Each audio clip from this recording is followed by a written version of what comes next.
Deep Dive Hanzo Hattori Episode 4. Yeah. What's going on, guys? Welcome back to the channel. Welcome to my deep dive into Samurai Warriors 1. Going through all the stages, giving you my thoughts, giving them a ranking based on this Muso Meter that I created in order to understand these characters at a deeper level, so that way I can go ahead and start comparing and analyzing them to the Dynasty Warriors characters. So we're on episode 4 now. We got a weird mix here. I got two stages kind of in one here that I want to go over, and the first one I want to go over here is going to be Ueda. Sounds like a type of cheese. Infiltration. I believe it's a castle. I mean, it is a castle stage, which is really cool to see. I remember when I first played it, and just having that different type of stage feel was always really cool to see in this game. So the castle stage is pretty fun. I mean, it gets old pretty fast, especially when you do like 3 different versions of the castle. Anyway, we do the Ueda Infiltration. We have to do it twice because Hanzo has, I think all characters have 2 endings, right? So he has 2 endings, and whether or not I get this secret letter within this mission will determine which mission I will unlock. Now, within the actual campaign itself, it's a pretty straightforward and simple thing. All I had to do was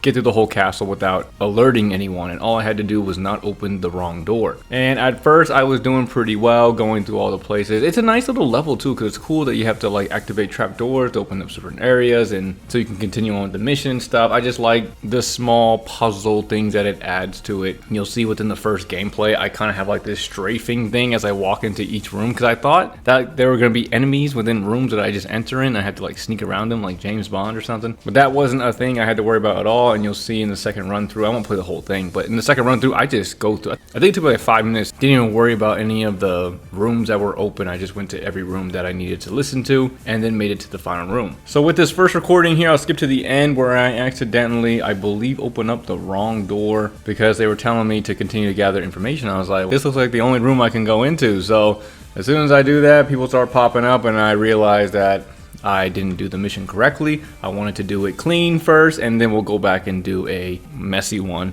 So I'll load up a second playthrough. I go ahead and run through that really fast. I do all 3 floors really easily, get all the information that I need in order to move on to the next floors. I believe floor 4 is the one where there is no more information to gather. It's just fighting against Kunoichi. I think she's the big like mini boss for this one.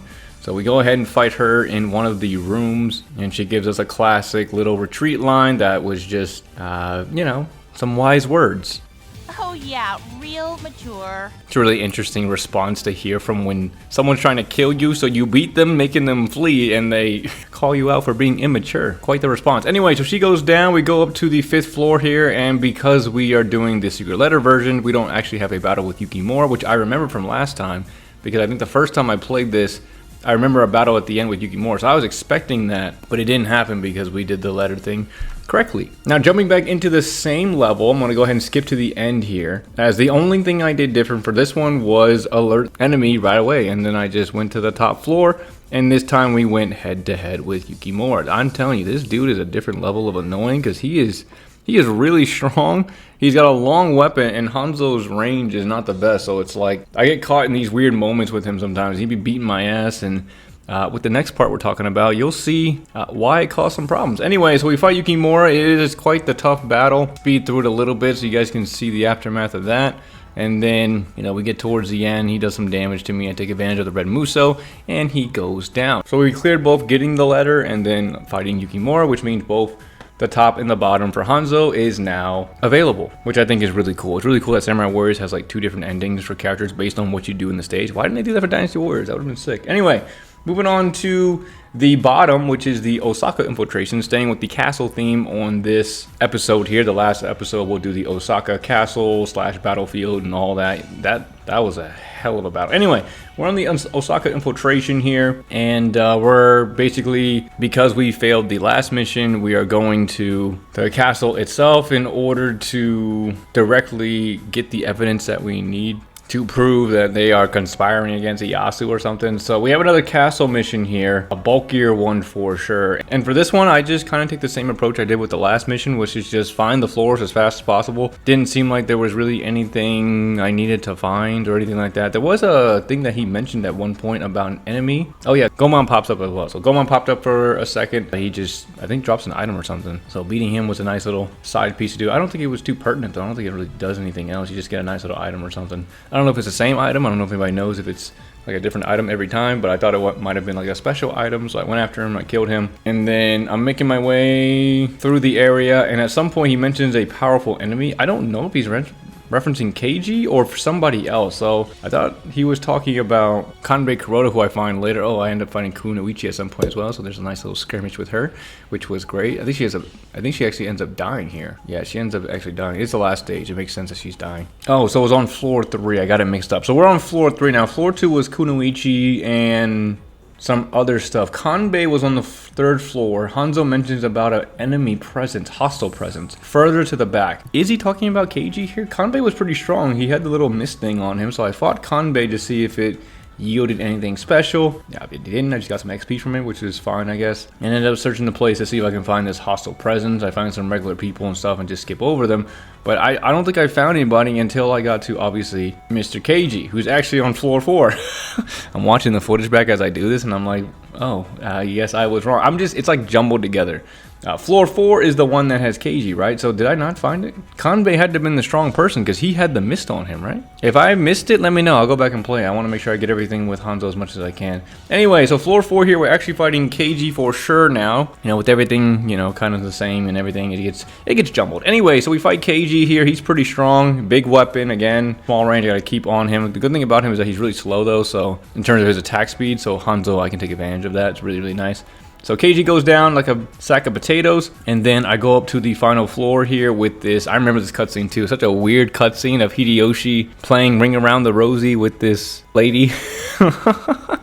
Yeah, definitely an interesting moment for sure. Actually, when I first saw this way back in the day when I first played it, I thought Hideyoshi was on the same level of like Dong Zhuo. Like, this is what I imagine Dong Zhuo would be doing. Maybe not as goofy as him, but definitely of like similar taste. When I first saw Hideyoshi, I thought he was a villain. Yuan Shao type of villain-esque type of person. So I didn't have a lot of like respect for him just yet, but I would say at this point, just because I know him a little more and some of the other games and stuff like that, he's a good character. I like him. Anyway, Kimura shows up to approve of the playtime that Hideyoshi's doing, and you know, goes after Hanzo. Hanzo has a badass moment there, wiggling his finger, giving him a little tease, and then we go into the final battle with these two. I remember this one for sure, and you know, obviously in an enclosed space against these two people was not going to be fun. I tried to take advantage of the red spam Muso because they are just whooping me so bad. I thought it'd be a good idea to try and go like almost like a counter to Yuki because he was almost dead. So he approaches me and you know, I'm prepping to do some damage when he, pops his Muso. And that hurt because, you know, this is the old school games, which means, guess what? We starting over from the from the tippy top. So we're going to skip again to the end here. We do everything we need to do. We're here fighting Keiji once more. And then we're going up to the top again to fight Hideyoshi and Yukimura. This time I play a lot more cautious, a lot more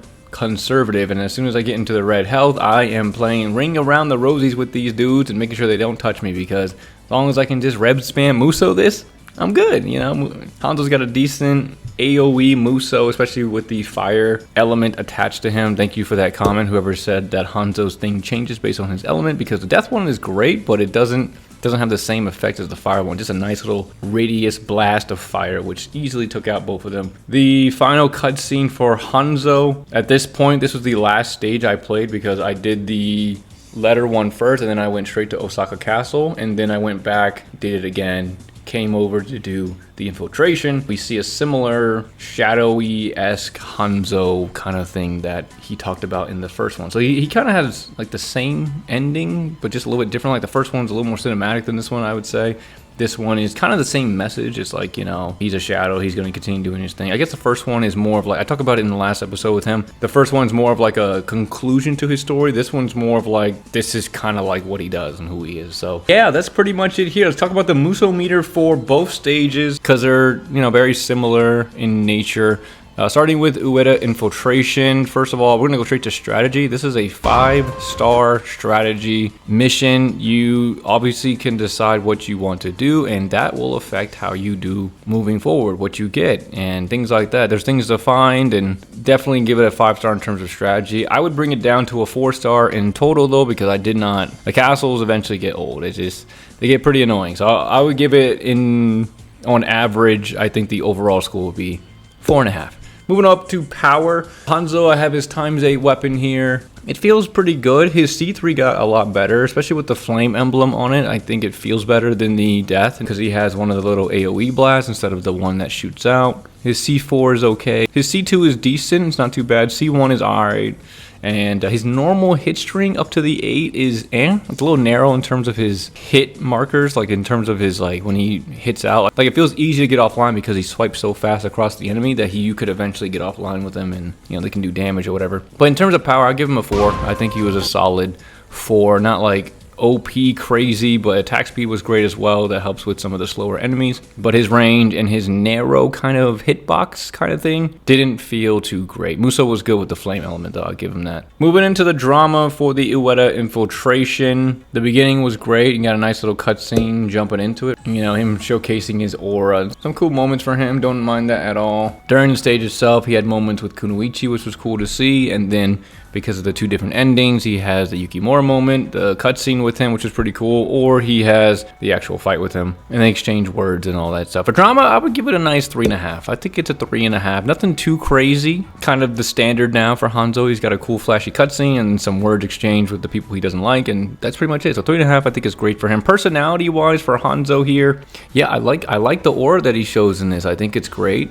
I think personally because of the castles reflecting the ninja, shadowy, assassin type of person that Hanzo is. For personality, I'm going to give him a 4.5 as well. I think this is like his bread and butter. This is his place where he thrives. It's nighttime, he's in a castle, it's close quarters, and he's sneaking around doing what he's got to do to achieve his mission. This is Hanzo's bread and butter here. So 4.5 for the personality. Osaka Infiltration is amazing. It was a fun and delightful experience. I enjoyed it. The trapdoors and just, again, all that stuff was really fun to do. Then moving into the Osaka Infiltration. Similarly, I think in scores for power, we're going to stay the same. Give him that 4. Still feels pretty strong. He's the same character. It's not like it's changed. And then moving into the strategy, there's not much affecting here going on in terms of the mission. The castle mission is great. There's some side missions to do and stuff like that. The Gomon thing was really cool. Mentioned some bad aura or presence. It's got to be, it had to be Kanbei. If it wasn't Kanbei, then I'll go back and check it out. Fighting against KG was cool. There wasn't a lot of options in terms of deciding what to do and how that affects the mission, but it was still pretty fun. I'd give it a 3 in terms of strategy, and I think I would overall encompass how I feel about the mission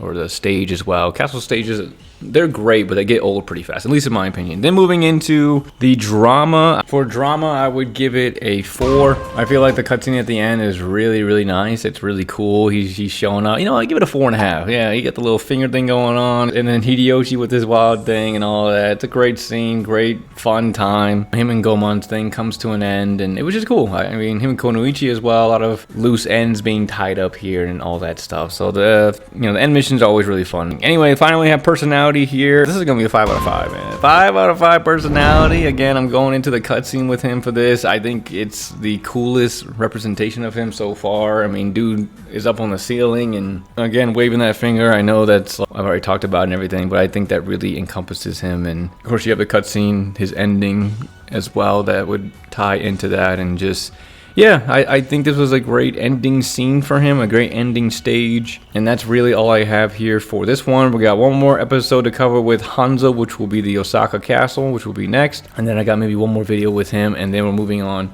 to the next character. Hope you guys are enjoying it. This is my deep dive into Hanzo Hattori, Samurai Warriors 1. That being said, hopefully I will see y'all in the next one. Hope you guys enjoyed it. If you did, I appreciate you guys dropping a like or a sub, and I'll see y'all in the next one.